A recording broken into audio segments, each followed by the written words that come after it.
Picture this. On one side, a magical castle shines with light. Hogwarts, full of wizards and wonder. On the other side, a dusty bullfighting arena roars with danger and action. Two writers, two worlds. One created magic with words. The other hunted truth in war and wine. J.K. Rowling and Ernest Hemingway, both so different, but both so great. Who shaped our world more?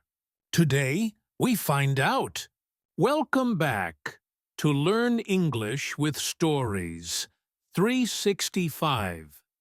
Don't forget to subscribe for engaging stories that help you improve your English every day.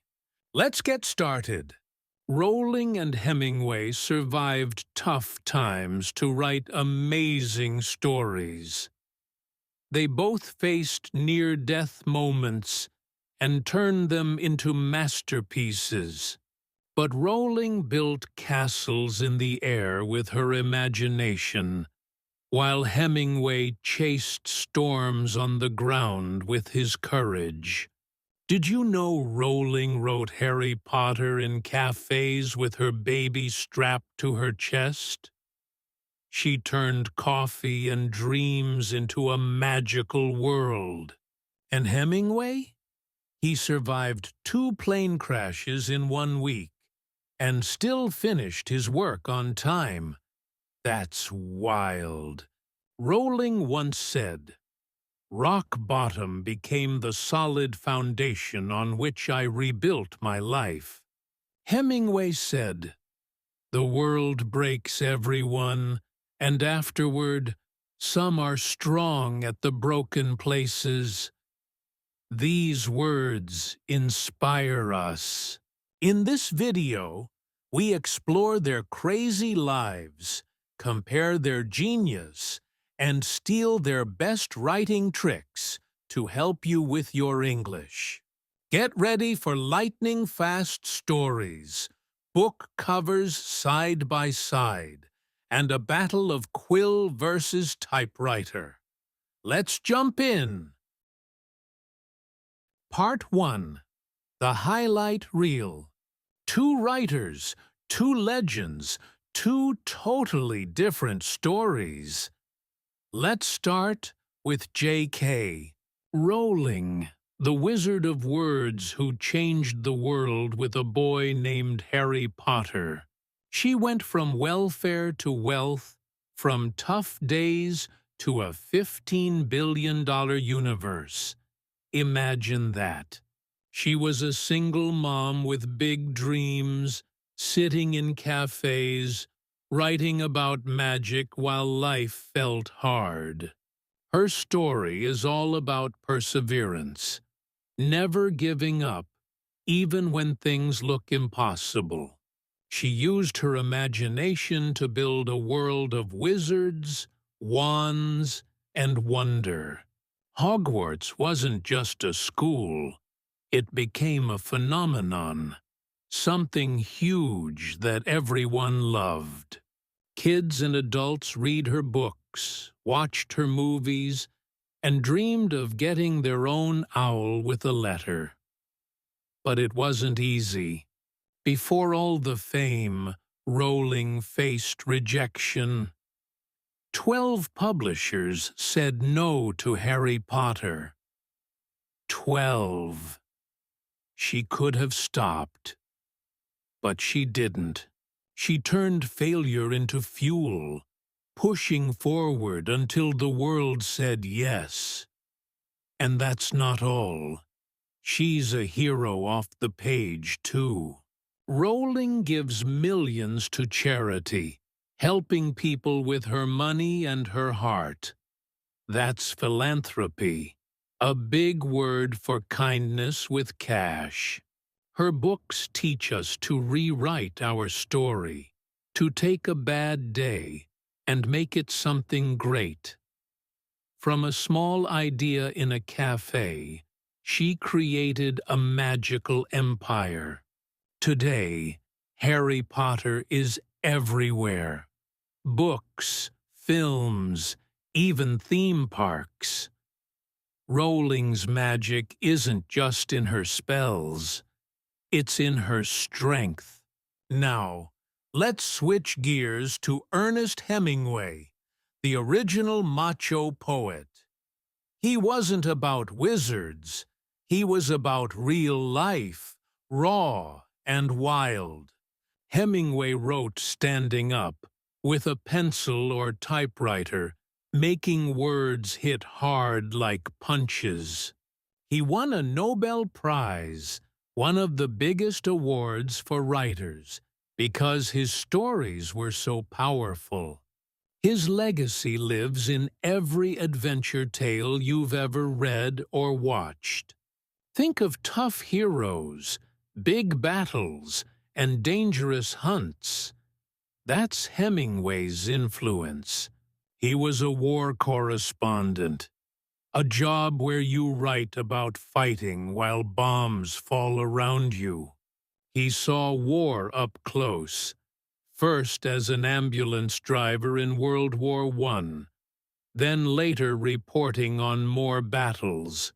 That made his writing gritty, full of dirt and truth. Hemingway didn't waste words. He was a minimalist. Short sentences, big meaning. Less is more, he'd say. He lived boldly and wrote boldly, too. Picture this. He hunted lions in Africa, fished giant marlins in the sea, and drank with soldiers in smoky bars. His life was an adventure, and his books, like The Old Man and the Sea, feel like you're right there with him. That story won him a Pulitzer Prize, another huge award. Hemingway inspired writers, filmmakers, even video games with tough guys and epic fights. He showed us how to face the world head-on, with courage and simple, strong words. So, Rowling and Hemingway, both giants, but so different. Rowling's world is huge and colorful, with dragons and friendships that save the day. She built a universe that grew and grew, like a tree with endless branches. Her stories are long, full of details, and they pull you in slow like a spell. Harry Potter isn't just a book. It's a whole life you can step into. Kids dress up as wizards, adults cry over Dumbledore, and fans line up for midnight book releases. That's her power. She took pain and made it sparkle. She showed us that imagination can lift you up when life pushes you down. And Hemingway? He's the opposite. His stories are short, sharp, like a knife cutting through nonsense. He didn't need 700 pages. He could break your heart in 70. He wrote about war, nature, and people who feel lost. His words feel real, like you can touch them. He didn't build a universe. He showed us the one we're already in, tough and beautiful. Rowling's fans cheer for hope. Hemingway's fans nod at truth. Let's talk more about Rowling's journey for a second. She started with nothing. No money, no big job, just a baby and a notebook. But she had a gift. She saw magic in the everyday.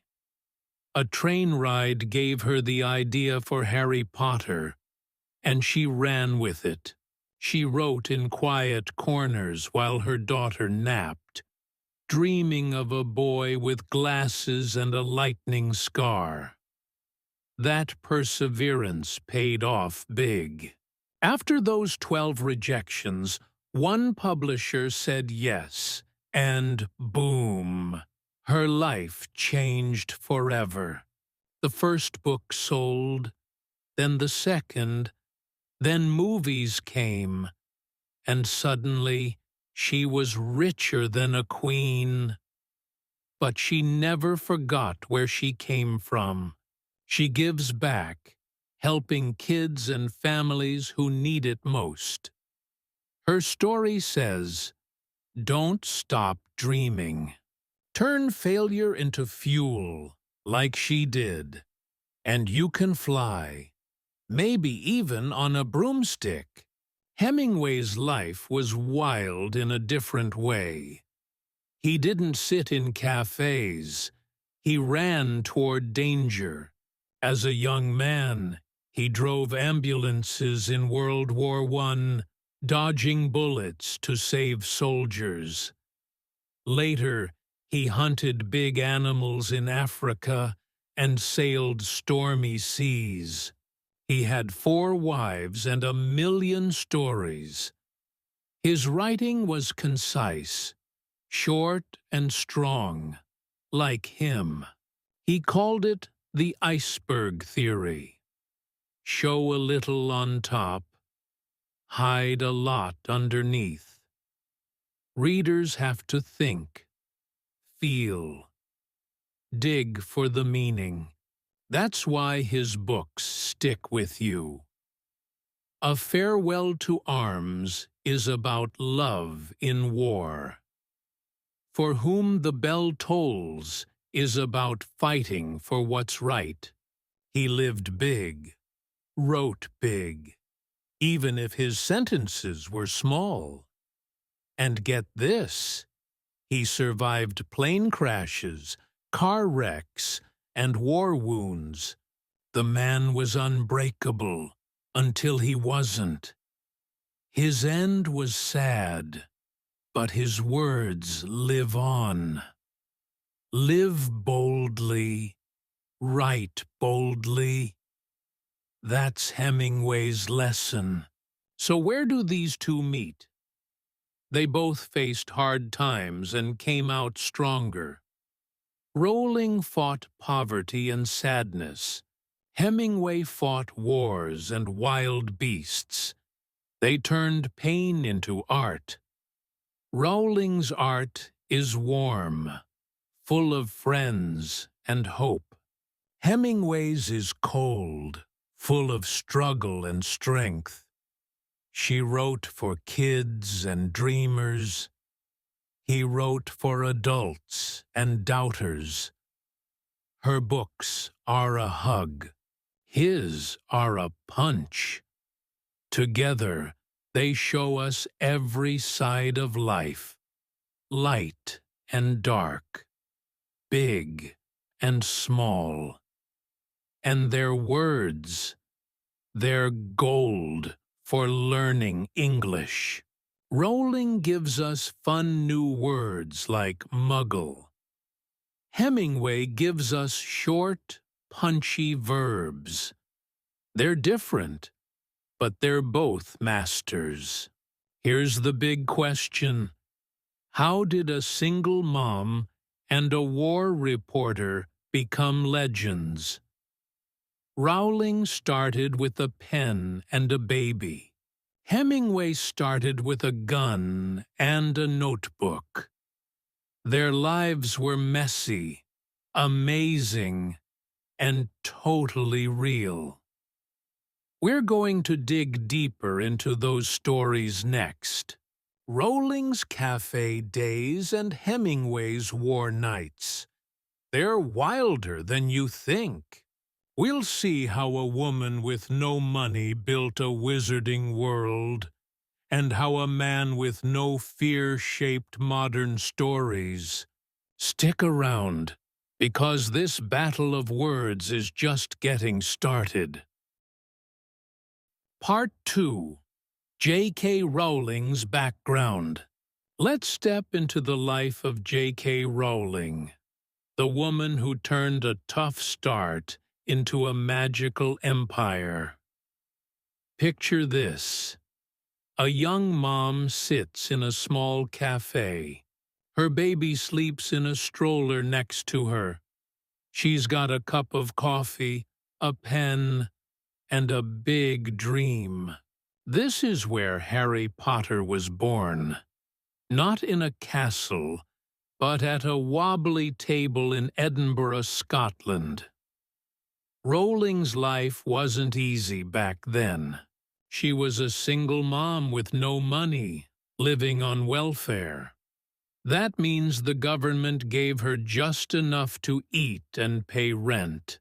She felt stuck, like life was a dark tunnel with no light.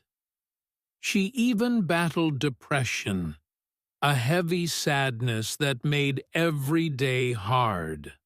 But she didn't give up. She had resilience. That's the power to keep going, even when you want to stop. Writing was her escape. She'd sit in those cafes for hours, scribbling ideas on napkins and cheap paper. The baby slept, the coffee went cold, and a wizarding world grew in her mind. That's magic in the mundane, finding something special in normal, boring days. Rowling didn't always know she'd be famous. She loved stories as a kid, making up tales for her little sister. But life got tricky. She went to college, worked as a teacher, and then moved to Portugal. There she got married and had her daughter, Jessica. But the marriage didn't last.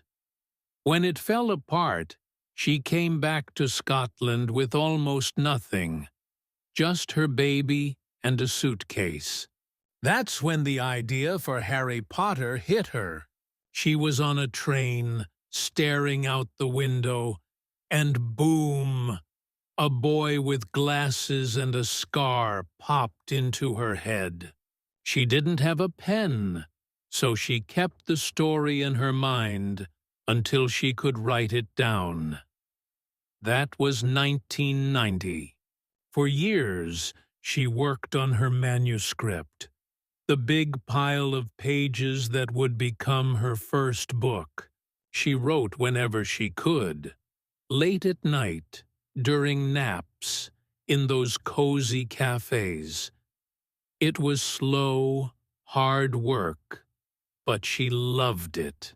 She saw Hogwarts, the big school for wizards. She saw Harry, Ron, and Hermione, friends who'd fight evil together. She poured her heart into every word. But here's the tough part. Getting that book out into the world wasn't easy. Rowling finished Harry Potter and the Philosopher's Stone and sent it to publishers. She hoped someone would say yes. Instead, she got no after no after no. 12 rejections. 12 people said, "This won't sell." Imagine how that felt. Like her dream was slipping away. One letter even said, "Children's books don't make money." Ouch! She could have quit, thrown her manuscript in the trash, and walked away. But Rowling had grit. She kept going, sending it out again. Finally, a small publisher called Bloomsbury said yes in 1996. They didn't pay much, just a tiny advance, enough for a few weeks of groceries. And they told her to use initials, J.K., instead of her full name, Joanne. because they thought boys wouldn't read a book by a woman. So she picked a pseudonym, a fake name to hide behind. She wasn't famous yet, but the spark was lit. Then everything changed. The book came out in 1997, and people loved it. Kids stayed up late reading about Harry's adventures. Parents bought copies too. Word spread fast. Harry Potter was special. The first print was small, just 500 books, but soon they couldn't print them fast enough. Sales went up and up, like a rocket shooting to the stars. By the second book, Chamber of Secrets, Rowling wasn't a struggling mom anymore. She was a star. Movies came next, starting in 2001, with Daniel Radcliffe as Harry. Theaters were packed. Fans screamed. Bookstores threw midnight parties for new releases. This was a fandom, a huge group of people crazy about her world. Suddenly, Rowling had money, fame, and a voice. She went from rags to riches, from zero to hero, in just a few years. Her bank account grew, but so did her heart. She started giving back, donating millions to help sick kids and poor families. She turned her success into something good for others. Let's talk about those cafe days again. Picture Rowling at her table, hair messy, baby cooing nearby. She didn't have a fancy office or a big computer, just a notebook and a dream. She wrote about Harry facing Voldemort, the evil wizard, while she faced her own battles. Depression was like her Voldemort, dark and scary.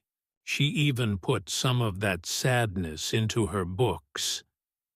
The Dementors, those creepy creatures that suck out happiness, they came from her own feelings. Writing helped her fight them. Every page was a step out of the dark. And those 12 rejections? They were like tests. Each no made her stronger, until she got that yes. When fame hit, it was sudden, like a spell. One day, she was counting pennies.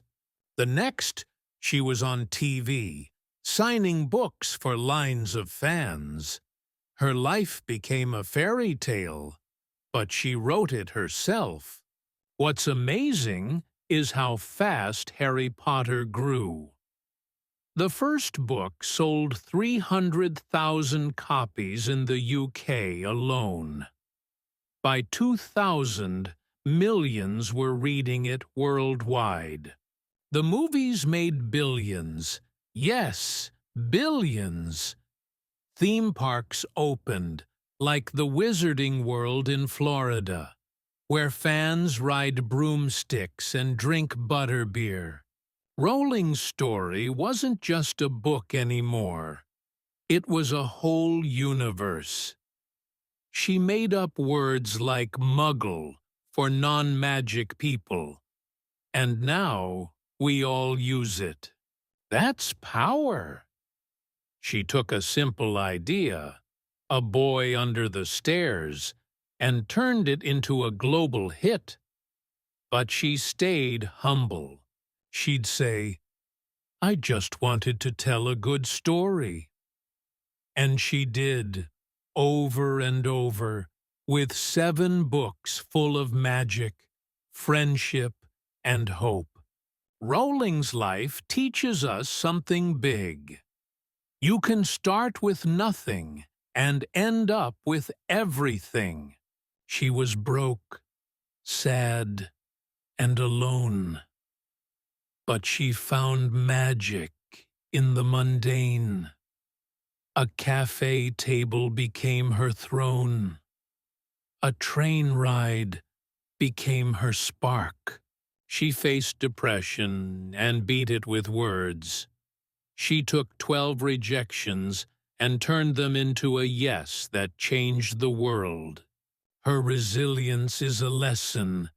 Keep going, even when it's hard. And her success? It's not just about money. It's about building something people love, something that lasts. Harry Potter isn't just a story. It's a friend to millions. Rowling went from welfare to wonder, from a nobody to a name everyone knows. That's rags to riches, pure and simple. So, that's J.K. Rowling's background. A real-life hero who made her own magic. She didn't have a wand, but she had a pen, and that was enough. Her story shows us that tough times don't last forever. You can rewrite your life, just like she did. Next, we'll jump into Ernest Hemingway's world. Wars, safaris, and a totally different kind of courage. How did a man who ran toward danger become a legend? Get ready, because his tale is wild. Part 3. Ernest Hemingway's background. Now, let's dive into the wild world of Ernest Hemingway, a man who lived like a hero in his own stories. Imagine a young guy, just 18, driving an ambulance through a war zone. Bombs explode, bullets fly, and he's racing to save soldiers. That's Hemingway in World War I, back in 1918. He wasn't fighting with a gun. He was an ambulance driver in Italy, helping the hurt. But war wasn't gentle to him. One day, a bomb went off close, and shrapnel, sharp metal pieces, hit his legs. He was hurt bad, but he didn't stop. He carried a soldier to safety, even with blood running down. That's courage, pure and simple. That war shaped him. He saw death, fear, and pain up close, and it stayed with him. Later, he'd write about it, turning chaos into stories. Hemingway was adventurous. He didn't just sit at home. He chased life, and life chased him back. After the war, Hemingway didn't slow down. He moved to Paris in the 1920s, a city full of writers and artists. He was young, tough, and ready to make his mark. He got married. His first wife was Hadley, a sweet woman who loved his energy. They had a son, but Hemingway wasn't a stay-still guy. He started writing, working as a journalist. His words were concise, short, strong, and to the point. He didn't waste time with fluffy stuff. That's how he rolled. His first big book, The Sun Also Rises, came out in 1926. It was about lost people after the war, drinking and wandering. Readers loved it. They saw themselves in his pages. But marriage number 1 didn't last. He fell for Pauline, a rich journalist, and left Hadley. Wife number 2. They moved to America, had 2 sons, and life got bigger. Hemingway wasn't just a writer now. He was a star. Then came the wild stuff. Hemingway loved danger, so he went on African safaris. Picture him in the hot sun, rifle in hand, tracking lions and elephants. He wasn't scared. He was alive. He'd wake up early, hunt all day, then write about it. His stories felt real because they were. In 1933, he sailed to Africa with Pauline, sleeping under stars, facing beasts. He wrote Green Hills of Africa about it. Short, punchy tales of man versus nature. That's his style. Grace under pressure. He'd say, "Stay calm when it's hard." And he did. Back home, he fished big marlins off Cuba's coast, pulling giants from the sea. He lived in a house called Key West, then later in Havana, drinking rum and typing away. His life was a storm, and he rode it like a captain. But Hemingway couldn't stay still. Another war came, Spain's Civil War in the 1930s. He went as a war correspondent, writing news while bombs fell. Danger was his fuel. He met Martha, a tough writer like him, and boom, wife number 3. Pauline was out. Martha was in. They traveled together, chasing stories.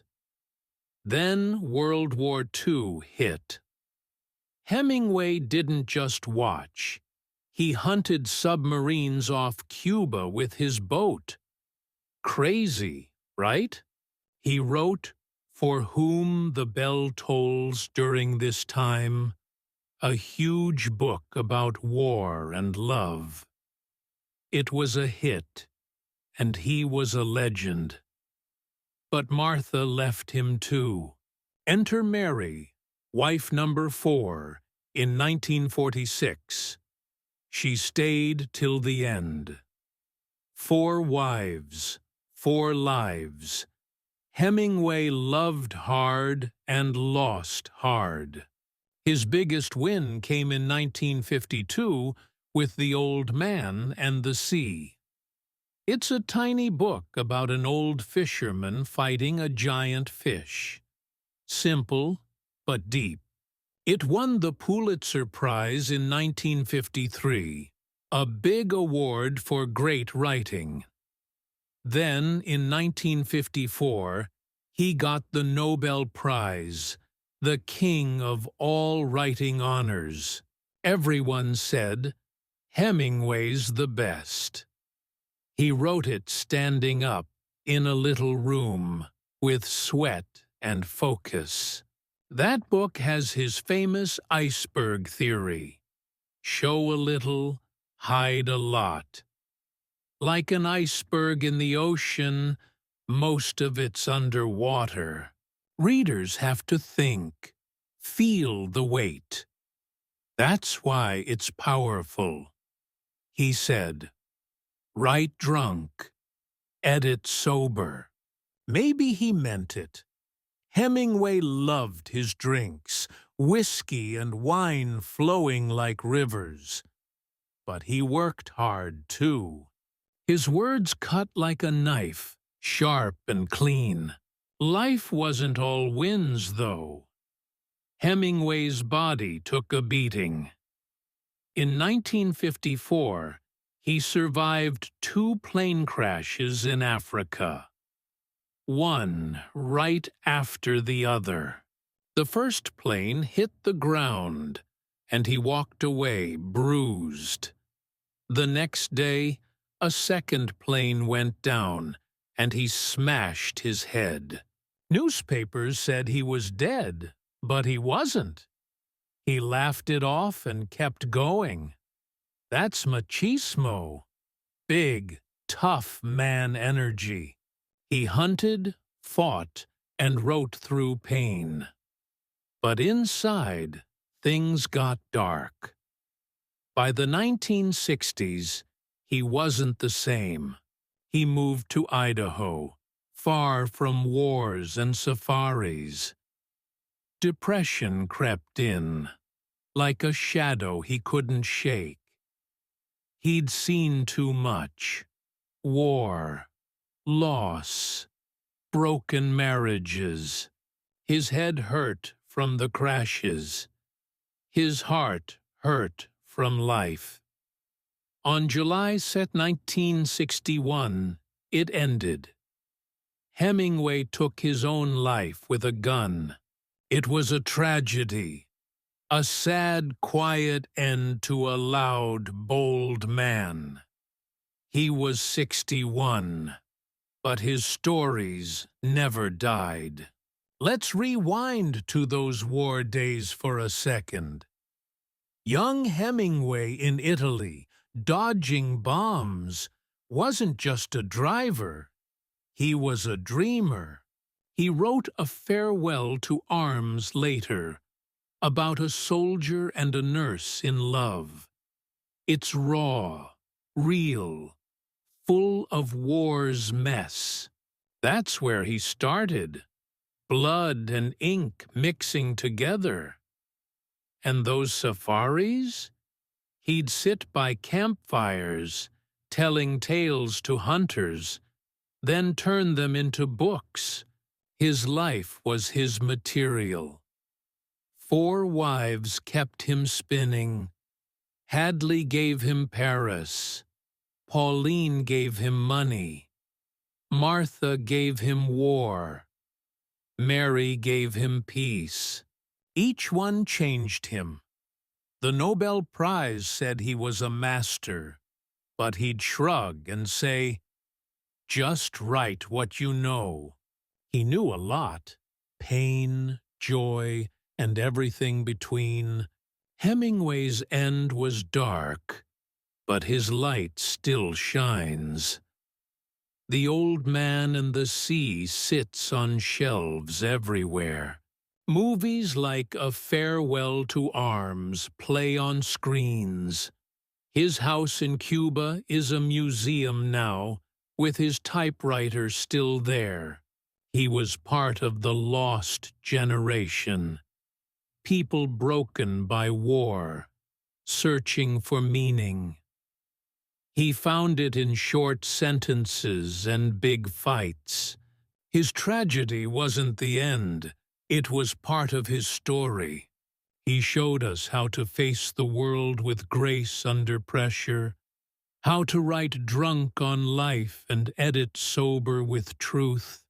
From ambulances to Africa, he lived loud.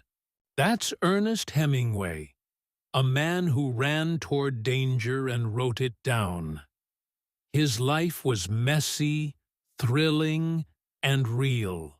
Next, we'll put him head-to-head with Rowling. How do their styles stack up? Get ready for a battle of words. Whimsical magic versus gritty truth. Part 4. Writing Style. Let's put J.K. Rowling and Ernest Hemingway side by side and see how they write. These two are so different, like a wizard's wand and a hunter's rifle. Rowling writes with magic. She paints with words, filling pages with colors, smells, and feelings. Hemingway writes with muscle. He cuts to the bone, using short, strong words that hit hard. Both are geniuses, but their styles are worlds apart. Rowling's books are long and whimsical, full of fun and fancy. Hemingway's are short and sharp, packed with action and hidden meaning. How do they do it? Let's dive in and find out, so you can steal their tricks for your own English. First, Rowling. Her writing is like a big, beautiful painting. She loves to describe everything. Hogwarts Castle, the food on the tables, the wind in the trees. When Harry walks into the Great Hall for the first time, she tells us about golden plates, floating candles, and a ceiling that looks like the sky. You can see it, taste it, feel it. That's her style, descriptive and slow burn. She takes her time, building the story step by step. Her plots unfold like a mystery, with clues and twists that keep you guessing. Is Snape good or bad? What's in the Chamber of Secrets? She makes you wait, and it's exciting. Her words are intricate, fancy and detailed, like a spiderweb sparkling with dew. She uses big sentences to pull you into her world. Take Harry's first feast. The dish is filled with roast beef, potatoes, Yorkshire pudding, peas, carrots, gravy, and peppermint humbugs. Wow, you're hungry just reading it. That's Rowling painting with words, making every moment big and bright. Rowling loves dialogue too. Her characters talk a lot. Harry, Ron, and Hermione chat like real friends, joking and arguing. "You're a wizard, Harry," says Hagrid, and it's a line you never forget. She builds suspense with those talks. Secrets spill out slow, keeping you hooked. Her style is whimsical, which means playful and a little strange. She invents words like Quidditch and Hufflepuff, bending English into something new. Her books feel like a warm hug, full of wonder and fun. She's not in a rush. She lets the story grow, like a flower opening up. That's why Harry Potter books are thick, sometimes 700 pages. She wants you to live in her world, not just visit. Her magic isn't fast, it's deep, pulling you in with every little detail. Now, Hemingway. His style is the opposite, like a quick punch. He doesn't paint big pictures. He shows you just enough and lets you figure out the rest. His writing is sparse, meaning few words, but they're strong. Take Hills Like White Elephants. It's a short story, only a few pages. A man and a woman sit at a train station talking about something big. But Hemingway doesn't say what. The hills across the valley were white in the sun, he writes. That's it. No long descriptions, no fancy colors. But you feel the heat, the tension. That's his trick. Show, don't tell. He doesn't explain feelings. He shows them in actions. The man drinks beer. The woman looks away. You know they're upset, but you have to think about why. That's subtext. meaning hidden under the words, like treasure you dig for. Hemingway's stories are action-driven. Things happen fast. Fights, hunts, wars. In The Old Man and the Sea, an old man battles a fish. He pulled the line. The fish jumped. Blood came. Short, sharp, boom. No extra fluff. His sentences are simple, but they hit you hard. He loved powerful verbs. Pulled, jumped, came. Not soft stuff like felt or thought. That keeps the story moving, like a car speeding down a road. His dialogue is quick, too. In Hills, the man says, "It's really an awfully simple operation." The woman snaps, "Then do it yourself." Ooh, tension. No long chats here, just words that bite. Hemingway cuts to the bone, stripping away anything that slows you down. His books are thin, but they feel heavy because of what's unsaid. Let's compare them closer. Rowling's feast scene is a party. Long, loud, full of life. She writes, Harry had never seen so much food. Roast chicken, pork chops, sausages, bacon, steak, boiled potatoes, fries, and 100 different puddings. You're there, smelling the gravy. Hemingway's style would shrink that to Harry ate meat and potatoes. Done. He'd skip the list and focus on the bite. Rowling builds suspense slow. Will Harry win the Triwizard Tournament? Pages and pages until you know. Hemingway? Suspense is instant.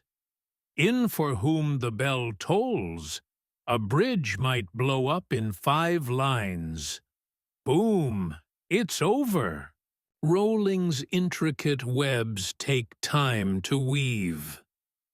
Hemingway's subtext hits like a bullet. She paints a castle. He sketches a battlefield. Both work, but they feel so different. Why do they write this way? Rowling wants you to dream. Her whimsical style comes from her love of fairy tales and big adventures. She grew up reading, imagining, and she pours that into every page. Her slow burn plots are like a game. Follow the clues. Solve the riddle. She's a storyteller who invites you in, sits you down and says, "Stay a while." Hemingway wants you to feel. His sparse style comes from war and pain.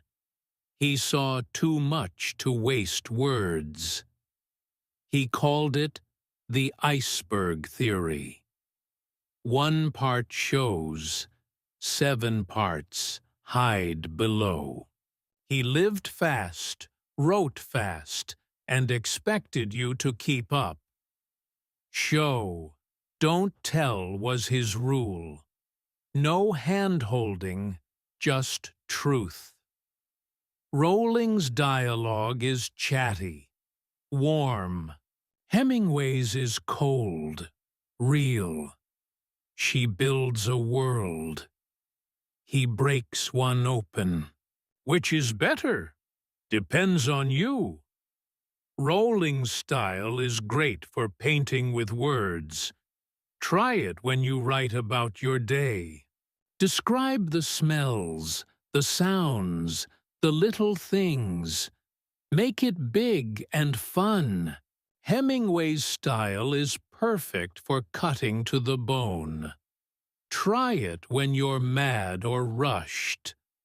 Use short sentences, strong verbs, and leave some mystery. Rowling takes you on a ride. Hemingway throws you in the driver's seat. Her suspense grows like a storm cloud.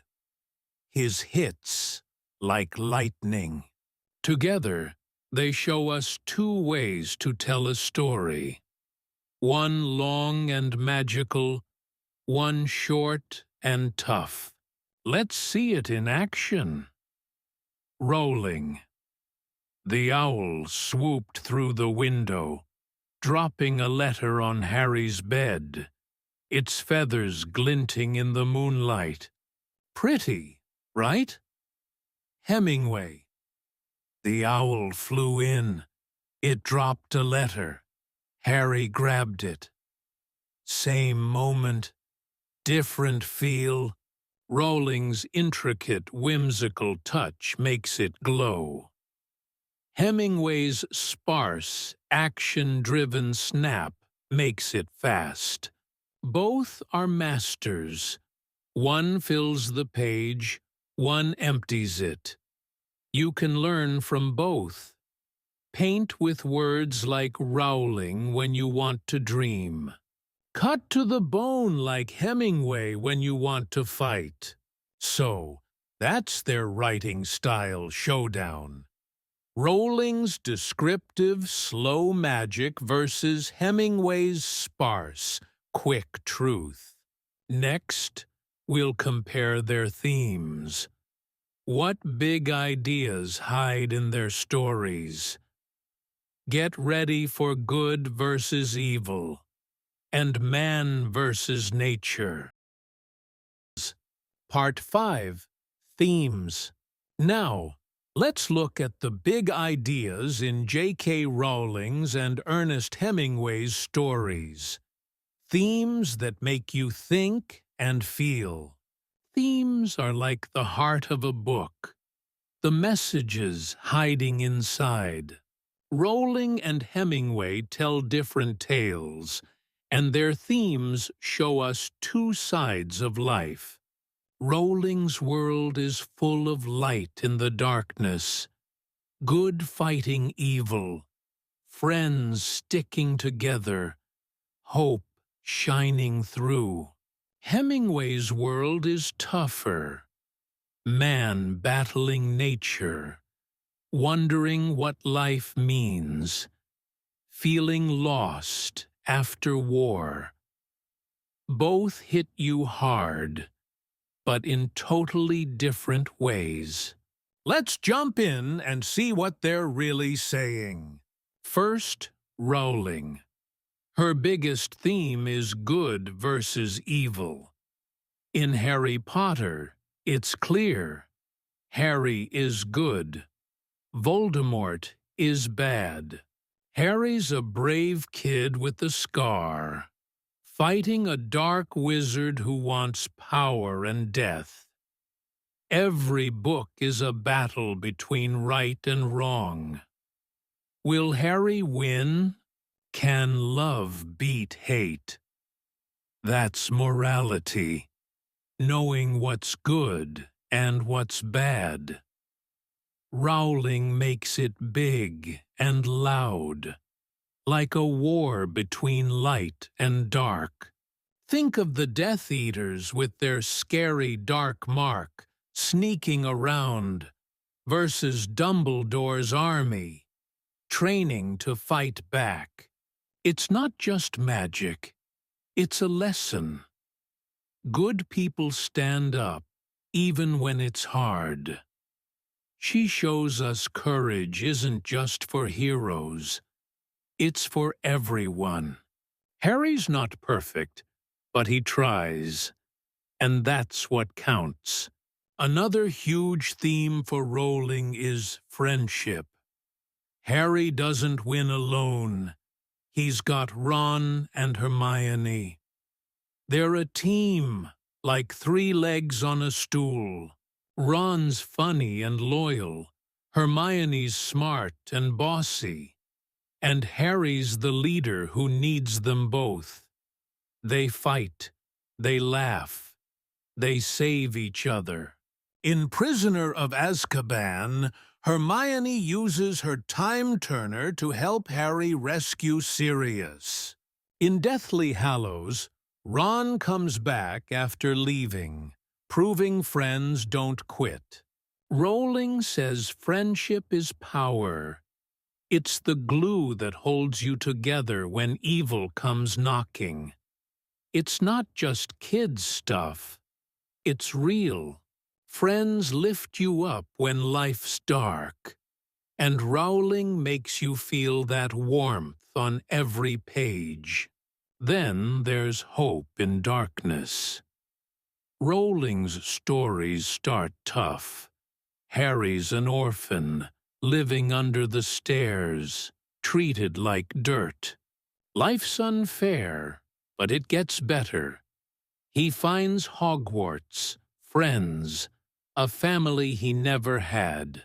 Even when things go wrong, Sirius dies, Dumbledore falls, hope stays alive. Rowling wrote Harry Potter during her own dark days, with no money and a baby to raise. She put that hope into her books. The Dementors, those soul-sucking monsters, come from her sadness, but Harry beats them with a Patronus, a burst of light. That's her message. No matter how bad it gets, there's light in the darkness. You can fight back, find joy, keep going. Her stories are an allegory, a big picture of life, where hope wins if you believe. Now, Hemingway. His themes are heavier, like rocks in your pocket. His big one is man versus nature. Think The Old Man and the Sea. An old fisherman, Santiago, fights a giant marlin for days. The sea's wild, the fish is strong, and Santiago's alone. Nature doesn't care. It's big, tough, and doesn't stop. Hemingway loved that fight. He hunted lions, fished sharks, faced storms. His stories say, nature's a test. You push against it, and it pushes back. Santiago loses the fish to sharks in the end, but he's still a hero. Why? He fought with courage. Hemingway shows us humans are small, but we're stubborn. We stand up to waves, winds, and beasts, even if we don't always win. Next is existentialism. What's the point of life? Hemingway asks big questions. In A Farewell to Arms, a soldier loves a nurse during war, but she dies. War's messy, love's fragile, and nothing lasts. He wonders, why bother? That's existential. Thinking about meaning when life feels empty. Hemingway saw war up close. World War I, Spain, World War II. He saw friends die, cities burn.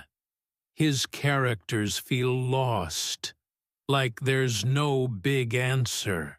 In Hills Like White Elephants, a man and woman talk around a tough choice, abortion. But Hemingway doesn't solve it. He leaves you hanging, thinking. Life's not neat. It's raw, and you face it alone. That's his naked truth. No sugar, just reality. Then there's the lost generation. Hemingway wrote about people broken by war, drifting after World War I. In the sun also rises. Jake and his friends drink, travel, love, but they're empty. War took their hope, left them wandering. Hemingway was part of that group, young, tough, but scarred. He shows their isolation, feeling alone even in a crowd. His characters hunt for courage in a world that doesn't care. Like Santiago with his fish, they keep going. But it's hard. Hemingway's lost generation is a warning. War breaks more than bodies. It breaks spirits. Yet he finds beauty in that struggle. They're tough at the broken places, he'd say. Let's stack them up. Rowling's good versus evil is loud. Wizards clash. Wands spark. Good wins. Hemingway's man versus nature is quiet. Santiago pulls his line. The sea waits. Rowling's morality is clear. Be good. Fight bad. Hemingway's existentialism is murky.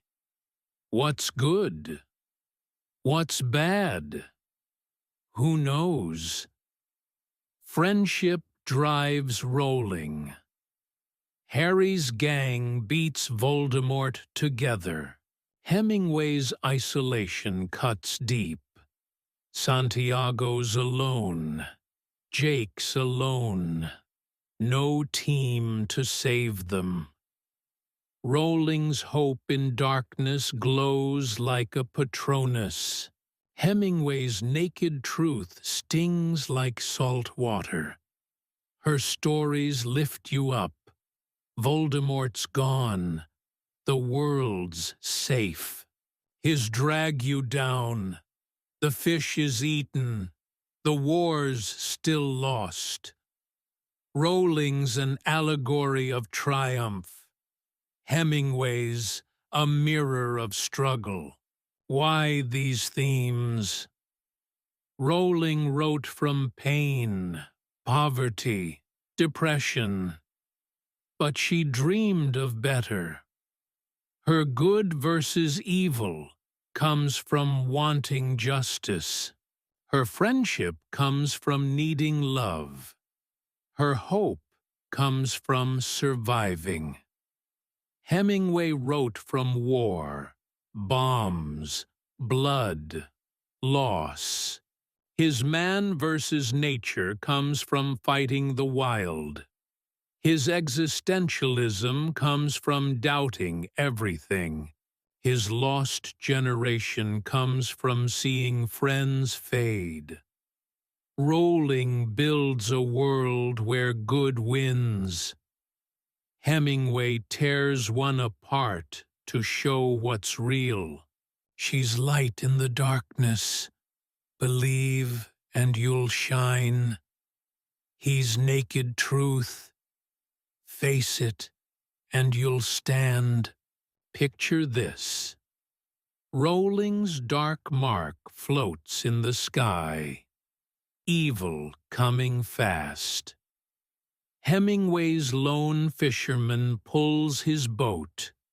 Nature pushing back. Her wizard battles scream hope. Harry versus Voldemort, wands blazing. His war scenes whisper despair, soldiers versus bombs, silence after. Both are brave, but Rowling's courage is loud. Hemingway's is quiet. Her themes hug you. His challenge you. You can learn from both. Write about hope like Rowling, or dig for truth like Hemingway. So, that's their theme showdown. Rowling's good, friends, and hope versus Hemingway's nature, questions, and loss. Next, we'll see how they changed the world. Get ready for cultural impact. Part 6. Cultural Impact. Let's talk about how J.K. Rowling and Ernest Hemingway changed the world. Not just with books, but with ideas that spread everywhere. Their cultural impact is huge, like waves crashing far beyond the page. Rowling turned kids' stories into a global phenomenon, something so big it's still growing. Hemingway shaped how we write news and tell tough tales in movies and games. Both are icons, famous faces that mean something special. Rowling's impact is timeless and fun. Hemingway's is timely and gritty. How did they do it? Let's dive in and see their mark on our lives. First, Rowling. She redefined children's literature, made it bigger, bolder, better. Before Harry Potter, kids' books were short, simple, maybe a little boring. Then came 1997, and Harry Potter and the Philosopher's Stone hit shelves. Suddenly, kids were reading 400-page books, staying up late, begging for more. Parents read them too. Rowling proved kids could handle big stories, magic, danger, even death. She mixed fun with deep stuff, friendship, loss, fighting evil. That changed everything. Publishers saw money in kids' books, and writers started dreaming bigger. Harry Potter wasn't just a story. It was a franchise, a giant world that grew and grew. 7 books turned into 8 movies, billions at the box office. Then came theme parks, places like the Wizarding World in Florida and Japan. Fans ride broomsticks, sip butterbeer, wear robes. It's real magic. Rowling's impact didn't stop there. Fan conventions popped up, huge parties where people dress as Harry or Hermione, trade wands, talk spells. Think Comic-Con, but with Hogwarts vibes. Her books sold over 500 million copies worldwide. 500 million. That's a diaspora.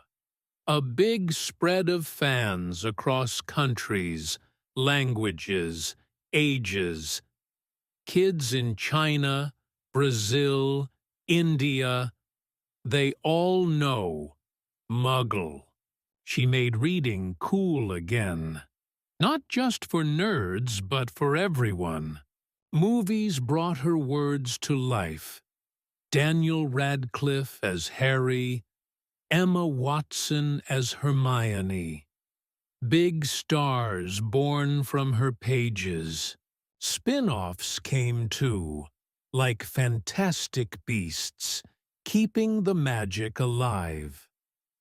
Her story is a global phenomenon. Everywhere you look, there's a lightning scar. Rowling turned a cafe dream into a world we live in, timeless and growing every year. Now, Hemingway. His impact is different, less flashy, more deep. He shaped modern journalism, how we write news today.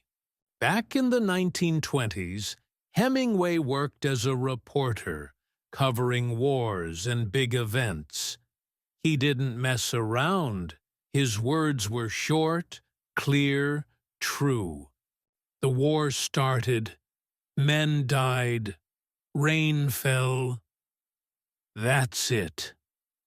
Before him, news was long, fancy, full of fluff. Hemingway said, "No. Cut the fat. Tell the facts." Editors loved it. Readers got it fast. Today, when you read a quick headline or a sharp article, that's Hemingway's echo. He was a war correspondent in World War I Spain, World War II, dodging bullets to get the story. His style stuck. Journalists still follow his rules. Be simple, be real. Hemingway's reach goes beyond news. He's an icon in books and films. His stories adapt everywhere. The Old Man and the Sea became a movie in 1958 with Spencer Tracy fighting that fish. A Farewell to Arms hit screens twice, showing love in war. For Whom the Bell Tolls got Gary Cooper in 1943, all about courage. These adaptations kept his name alive. Hollywood loves his grit. His books aren't long, but they're timeless. People still read them, teach them, quote them. "The world breaks everyone," he wrote, "and we nod because it's true." His houses, like in Key West and Cuba, are museums now, with typewriters and fishing rods on display. Fans visit, feeling his ghost. Hemingway's influence even hits video games. Think Call of Duty. War scenes, tough guys, no nonsense. That's his vibe. His lost generation idea, people broken by war, lives in those soldiers running through smoke. Movies like The Deer Hunter or Saving Private Ryan owe him too. Short words, big feelings, raw fights. And get this, every year there's a Hemingway look-alike contest in Florida. Old guys with white beards and fishing hats compete to be him. It's funny, but it shows he's still here. His cultural impact isn't loud like Rowling's.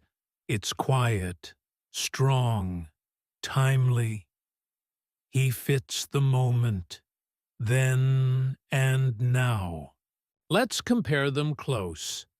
Rowling's a global phenomenon. Her franchise touches kids, adults, parks, films, cons. She redefined kids' books into something huge. 500 million copies.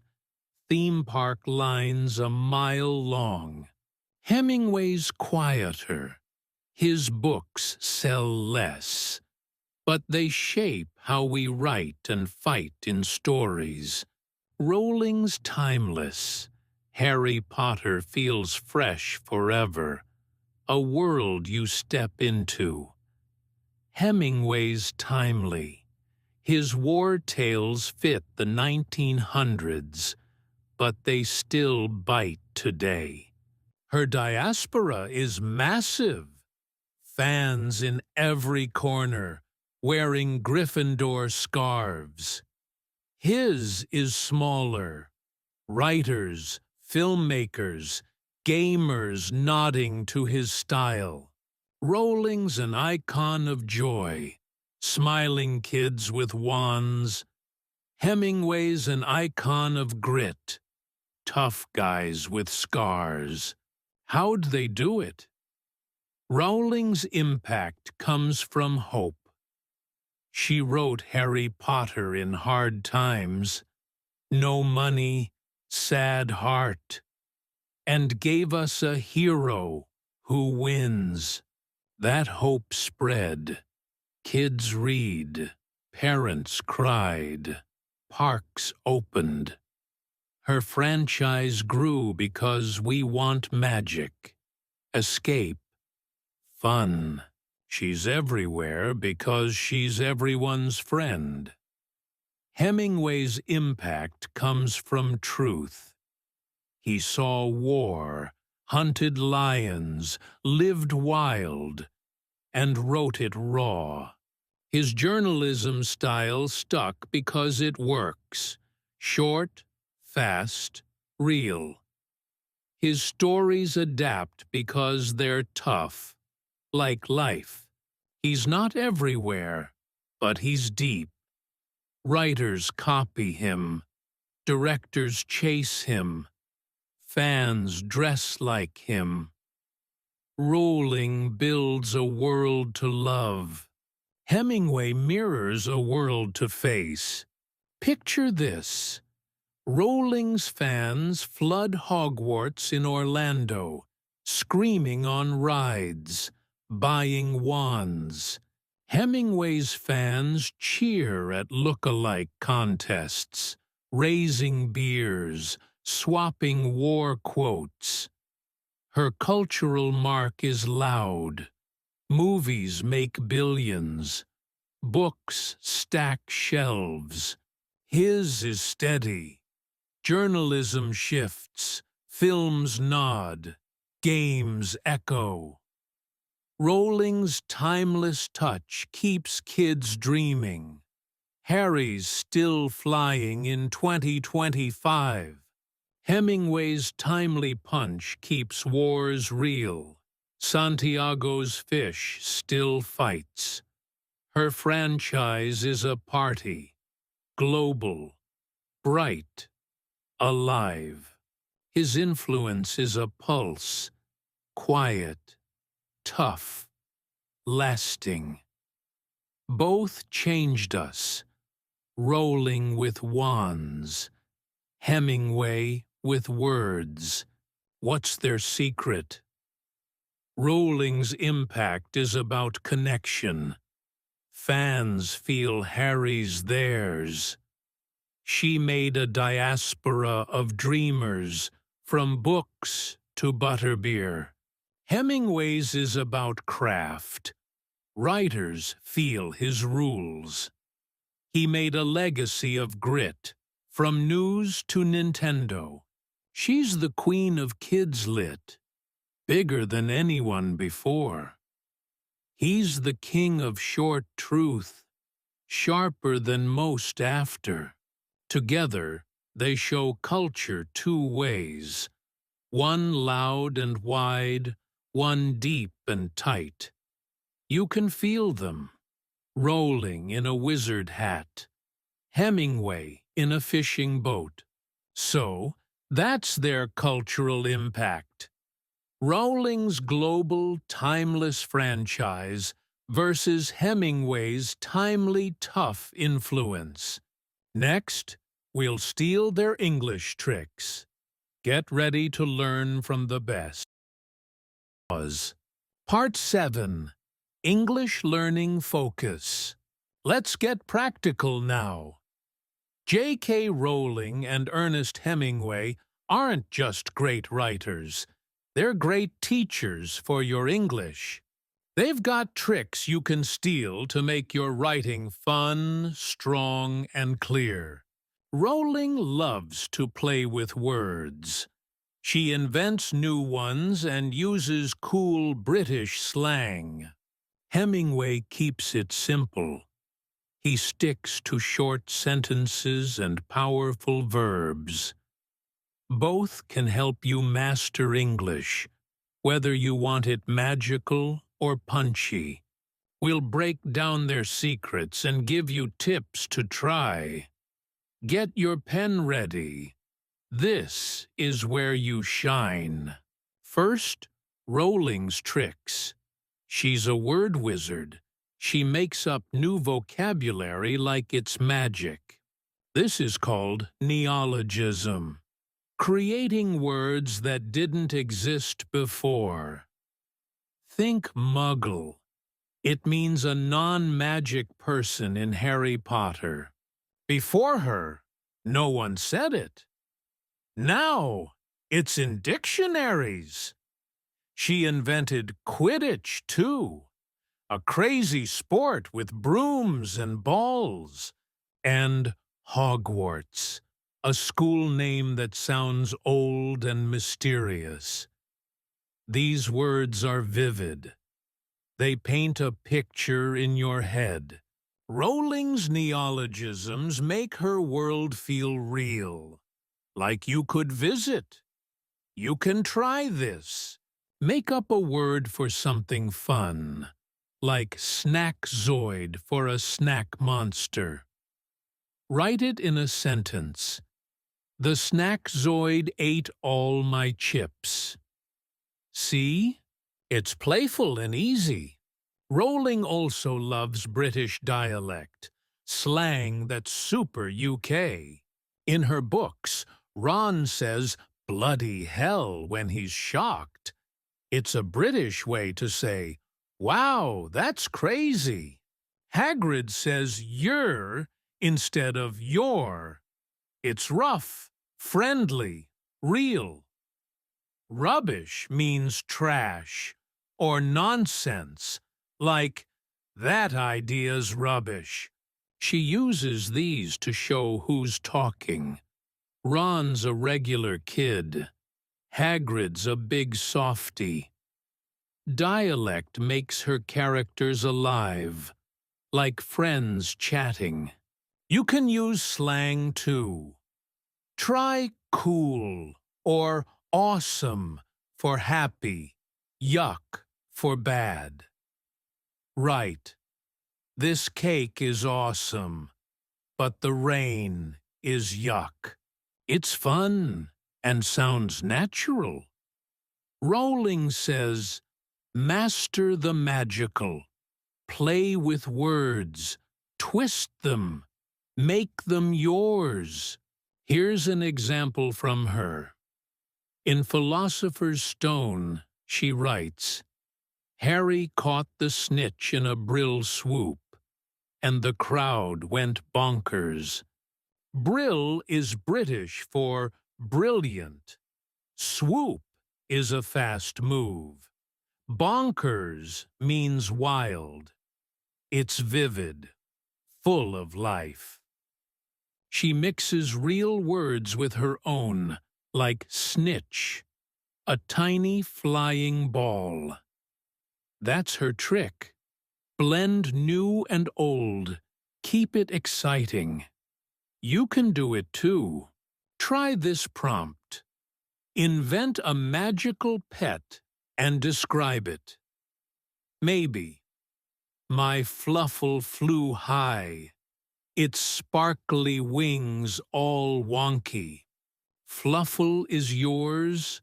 Wonky is British for weird. See how it pops? Rowling's style makes English a game. Jump in and play. Now, Hemingway's tricks. He's the opposite. He loves brevity, keeping it short and simple. His sentences are tiny but strong, like little punches. In The Old Man and the Sea, he writes, he pulled the line. The fish fought. He won. 3 sentences. Boom. Done. No long explanations. Just action. That's his rule. KISS. Keep it simple, student. He cuts extra words, makes everyone count. You can try this when you're mad or rushed. Instead of, I was very tired after school, write, I came home. I slept. Short, clear, strong. It's easy to read, easy to feel. Hemingway's secret weapon is powerful verbs, words that move. He skips soft stuff like felt or thought and picks fighters like ran, hit, grabbed. In Hills Like White Elephants, he writes, she stood, he drank, the train whistled. See those verbs? Stood, drank, whistled. They shove the story forward. No fluff, just power. You can do this too. Instead of, I was happy, write, I jumped, I laughed. Verbs make it vivid. You see it happen. Try this prompt. Describe a busy day with strong verbs. Maybe. I raced to school. I wrote fast. I ate lunch quick. Boom. It's alive. Hemingway says, keep it simple, hit hard. He uses metaphor too. Little comparisons that stick. In Old Man, he writes, the fish was a silver mountain. No long chat, just a flash of a big, shiny fish. It's short, but deep. You can try metaphors. Instead of, the sun is bright, write, the sun is a fire. Small, strong, cool. Hemingway's trick is brevity with punch. Say less, mean more. His sentences are like bullets, fast and sharp.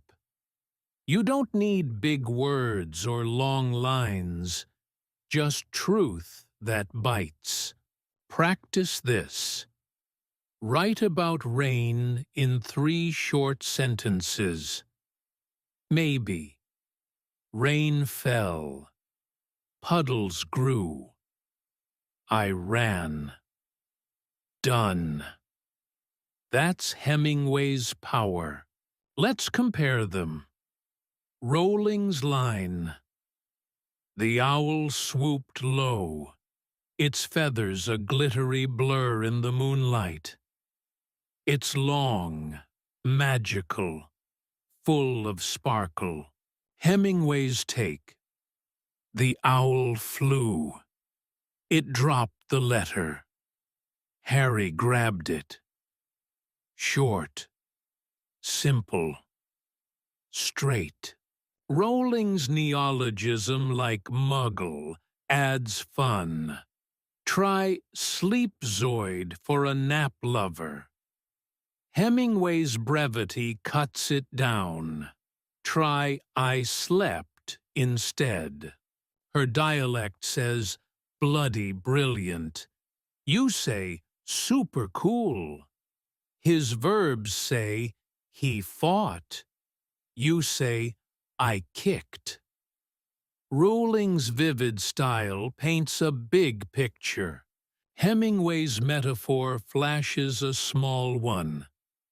She masters the magical, twist words, stretch them. He keeps it simple. Shrink them, sharpen them. Here's a try this for Rowling. Write, make up a magic school and name it. Maybe Starwick buzzed with spells, its towers all wobbly. Fun, right? Now Hemingway. Describe a fight in 3 lines. Maybe he swung, She ducked. Blood dripped. Strong, right? Mix them. The glimmer cat pounced brill, claws a blur. I dodged. It roared. Rowling's sparkle, Hemingway's snap. Together, they rock. You can use both.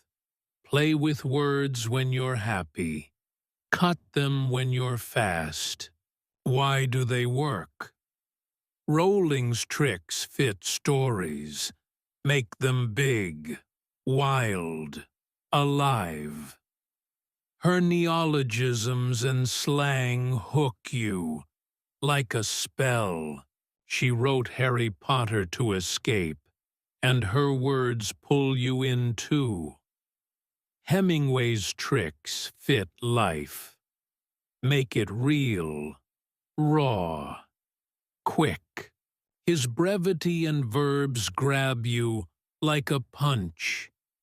He wrote wars to survive, and his words push you through. She's a dreamer. Her English dances. He's a fighter. His English strikes. Both teach you. Twist words for fun. Trim them for force. So, try it out. Rowling. Invent a magical drink and describe it. Maybe frost juice sparkled blue, all fizzy and brill. Hemingway. Write about a storm in short lines. Maybe wind howled, trees bent, rain stung. See the difference? Rowling's magical, Hemingway's simple. Both make your English better. Pick one or mix them and write your own story. That's your English learning focus. Rowling's wordplay versus Hemingway's power. Next, we wrap up. Who's the winner? Stay tuned. Brief conclusion. Here we are. The end of our big showdown. J.K. Rowling versus Ernest Hemingway. What a ride. We've explored their wild lives, compared their genius, and stolen their tricks for your English. Rowling gave us a magical world, wizards, friendship, hope. Hemingway showed us a tough one, wars, nature, truth. Both changed how we read, write, and dream. So, what did they teach us? Rowling taught us to hope. She took a tough life, no money, dark days, and built Hogwarts from it. Her stories say, believe in good, stick with friends, find light in the darkness. Hemingway taught us to see. He faced bombs, beasts, and loss, and wrote it raw. His tales say, fight the world, face the truth, stand strong. 2 lessons, 2 legends. One lifts you up, one grounds you hard. Let's rewind quick. Rowling started in cafes, scribbling with a baby by her side. She faced 12 rejections, but kept going, turning pain into a $15 billion universe. Her words paint magic, long, whimsical, full of wonder. She redefined kids' books, made theme parks, sparked a global phenomenon. Harry Potter's everywhere. Books, films, fans in robes. She's timeless. Her hope lasts forever. Hemingway started in wars, driving ambulances, dodging bullets. He hunted lions, fished marlins, survived crashes, then wrote it short and sharp. His style shaped news, inspired films, echoes in games. He's timely.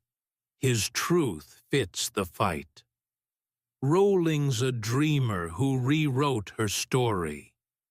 Hemingway's a warrior who showed us ours. Their styles? Wow, so different. Rowling paints with words, Hogwarts feasts, owl flights, big, slow suspense. She invents Muggle, sprinkles British bloody hell, makes English fun. Hemingway cuts to the bone, short lines, strong verbs, hidden subtext. He skips fluff, hits hard, keeps it real. Her themes glow. Good beats evil. Friends save the day. Hope wins. His bite. Man fights nature. Life's a question. Loss lingers. Her impact's loud. Parks, movies, a fandom diaspora. His is deep. Journalism shifts. Tough tales adapt. Lookalikes cheer. Rowling masters the magical. Hemingway keeps it simple. Together, they're a masterclass for you. Play with words, sharpen them, make them yours. So, who's greater? That's up to you. Rowling's world is warm, a hug of magic and light. Hemingway's is cold, a punch of grit and guts. She wrote for dreamers, kids, adults, anyone who loves a hero. He wrote for doubters, people who've seen the dark and still stand. Her books are thick, her parks are packed, her fans are loud.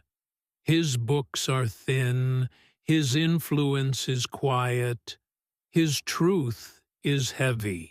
Rowling says, hope and rewrite your life.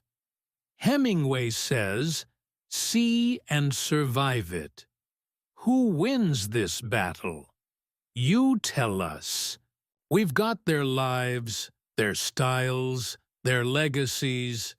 Now it's your call. Here's what to do next. If you love Rowling's magic, hit that like button. Let's cheer for Harry. If Hemingway's toughness wins you over, smash that subscribe. Let's toast the old man. Drop a comment below. Tell us your winner and your favorite quote. Is it Rowling's rock bottom became the solid foundation on which I rebuilt my life? Or Hemingway's, the world breaks everyone, and afterward, some are strong at the broken places? We want to hear it. Share your pick, Team Rowling or Team Hemingway, and why. Your voice counts in this epic fight. Let's talk more. Here's a question. Which writer's life inspires you more, and why? Rowling's rags to riches tale. A single mom who dreamed big and won? Or Hemingway's wild ride, war, safaris, a man who lived loud? Think about it. Rowling fought sadness with a pen, built a world from nothing. Hemingway fought danger with a typewriter, faced life head-on. Who's your hero? Tell us in the comments. What about their story pushes you to keep going? Maybe it's Rowling's hope.